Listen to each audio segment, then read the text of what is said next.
Now let's say you are done with the development, you are done with the testing, you performed some utility, that is unit test during development, and it got passed and everything looks fine to you when you deployed it, and it actually worked in your server.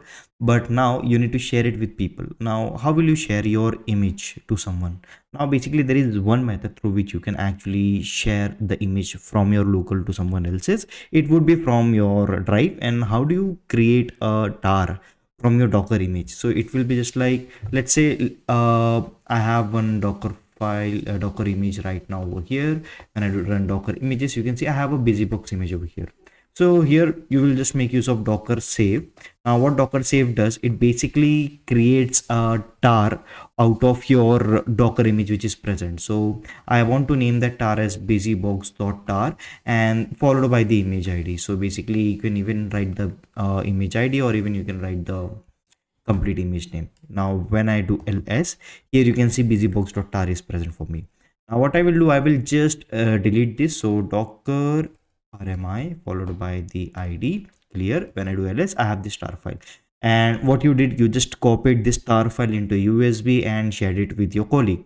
Now when he wants to load it into the system, how will he do? Basically he will again make use of docker load. So docker load -i for input, and the input would be from this busybox.tar.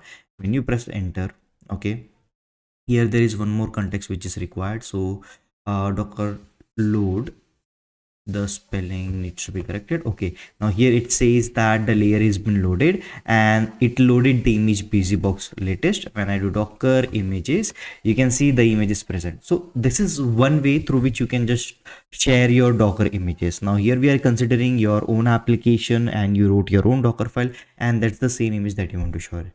But the problem here is it will be very much a rigid method through which you would be sharing the image. Is there any central place just like GitHub where we store our code? Is there any place where we can actually store all these images? Yes, definitely. So here where Docker Hubs come into the picture. So let's first understand what actually is Docker Hub. So just like GitHub, a central repository where we store our code, Docker Hub is a place where we store the images, right? So Docker Hub is a cloud storage for Docker images. So Docker Hub is an online registry for Docker images. Just imagine of it as Google Drive for storing the Docker images, right? Because right now you saw what we did. We just saved the file, we just saved the image, created into tar, then we loaded it, right? But here it was just a single image where we were dealing it. But when you are dealing with multiple microservices, it will be very much difficult for you to literally track each of these changes, right? And that's where Docker Hubs come into the picture. But why do we actually need Docker Hub? Let's understand what would be the life without Docker Hub. Now let's consider the same scenario where we are saving and loading the file. Here the first thing would be you need to share each and everything through USB, through any medium. That medium is required, right? Because there is no central place where we are storing the images, and if something goes wrong in the person's laptop, then you won't be able to share the image as well, right? That's the reason we should consider Docker Hub. So without Docker Hub, sharing images will be very much difficult because there won't be any central place where we would be storing the images, and teams cannot collaborate easily, and that's the reason the deployment becomes messy. Now here you would be manually copying and pasting the file, but what if due to some reason you made any pasting error, right? You shared a wrong image. Who will be responsible for that, right? That's the thing. Life become very much messy when we are dealing with Docker images without Docker Hub. Now when we are with Docker Hub, the sharing becomes easy. There is a central storage where we would be sharing all the images. Anyone can literally access the images at any moment of time. It works across team, and it is mostly used in CI/CD pipelines. So here all you need to do is, once everything is done, once the utility is passed, you just have to build it once and you can literally use it anywhere. So once the testing is completed in dev, in UAT, and then you can finally promote into the production. So the first thing that we would be learning over here is public repository and private repository. In GitHub, we do have the concept of public and private repository. Same applies in Docker Hub. Now, public repository are those repository which can be accessed by anyone. It is free and it is good for open sources. When I say public, it is open for all the people. When I say private, it is limited to specific people. Now, mostly companies use a private repository because they want restricted access, and they want to make sure that their images are secure and it is only available to few sets of people, right?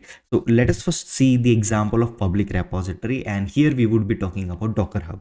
So if you don't have your account created, so just click on sign up and you can just log in via your Google account or with your GitHub account. And I already have created my account, so let me just log in and let me just show you how does the UI of Docker Hub looks like. So here I will just log in with my username and I will press on continue. I can even log in with my Gmail and GitHub, right? So let me just log in via the password. Okay, so this is how the UI looks like, where I have multiple images which are present over here, right? So whatever I will push will be present over here. Now it is a public repository, meaning if you just hover to my repo, you will be actually able to see all these images. Now let's say once my image is ready, so let me clear the screen and here I say Docker images. Now let's say this is the final image that I am dealing with, and this is something that I need to share with everyone. Now how do I do it? The first step that we need to do is we need to give it a proper syntax. Okay, and the syntax would be, it would be just like your username followed by the tag, colon tag. So this is the syntax that we need to follow whenever we are working with Docker images. So let us first tag the image. So I will make use of Docker tag, and what we are actually trying to achieve, we want this image to be present into the central repository in Docker Hub, where anyone can literally pull, actually run the images. So I will make use of Docker tag. Now which image you want to tag, you can either pass the image ID, or you can either also pass the complete repo and tag. So here I pass the image ID followed by, I need to perform the tagging. So I will just write my username, so the theshubhamgour slash busybox, or I will write new app colon, and this would be app v1, new application v1. Now here what it will do, it will perform the tagging, and when I do Docker images once again, this time you can see my image is present. Now next step is you need to perform Docker login in order to authenticate the CLI. So I will perform Docker login over here. Now if you have already logged in, it will say login in success, but if not, it will just ask you to provide the token that you would be able to see in your browser, authenticate with the web browser, and then you will finally get login succeeded. Now once you are logged in, the next step that you need to do is just push the image. So Docker push, and you can just push it with the image ID, or you can just write the complete path. So here I will write the repository followed by the tag. And what's the tag? The tag is v1. Enter. Now here what it will do, it will prepare the layers and finally it will push it to Docker Hub, and that image will be available publicly and anyone can literally use it, right? And that is how we share the images. If I go over here into my repository and if I just refresh it, you can see the new application is actually present over here, and here we can see the tag v1 is also present. Now let's say someone wants to use this tag, how will they use it? So let me just copy the tag, and what I will do, I will remove everything which is present in the current context of images. So I will write Docker images over here -q, and I will delete all the images. When I run Docker images right now, you can see no images are present. Now what I will do, I will run a docker pull command. Now why docker pull? Docker pull is used to pull the images, right? So docker pull, and where we are pulling it from. So right now, since no image is present in my local, it will search into Docker Hub. And what Docker Hub is? Docker Hub is a place, a central place where all the images are been stored, and it is actually pulling from the path where we defined. Now if I run Docker images, you can see my application image is actually present over here.